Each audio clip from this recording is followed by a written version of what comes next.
TUDS आचार्य, দশরথ, হেমন্ত, বক্তম, চমুতম। হয়তো দশরথ অসুস্থ ওই বসে বাড়ি ঘর মাত্র এই 54 বছর একটা আঞ্চলিক পার্টি নিয়ে বিনে অবদান চৌধুরী বিজয়ঙ্কর ভগবানের ধানে ভারী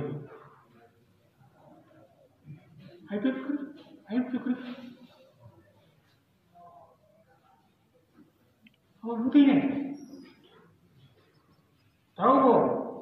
ইউজের খাই আগে নেই সমস্যা নেই একটা তো খেয়ে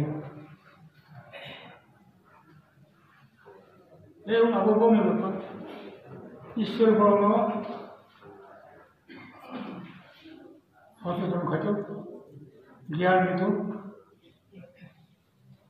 কিছু কম করো আইপিএফকে রিকমেন্ড করতে পারে তবে আমার জানাই গণতান্ত্রিক পদ্ধতিতে শান্তিপূর্ণ আন্দোলন হয় নাই এবং সরকারের অংশীদার হিসেবে নতুন বাঞ্ছা যাতে খাইয়ে ত্রিপুরানি আদিবাসী লোকশ্রেণী তেমন কাম খাইনানি খাইব কিন্তু আপনার চেষ্টা খাইয়ে লড়াই খেতে নাই সরকারের বিষয় দিব বিধানসভার বিষয় দিব এবং পার্টি নিয়ে দলগত বিষয় দিব আবারও তিনি কর্ম আবারও তিনি আহ্বান আজীবন যতটা হামবাই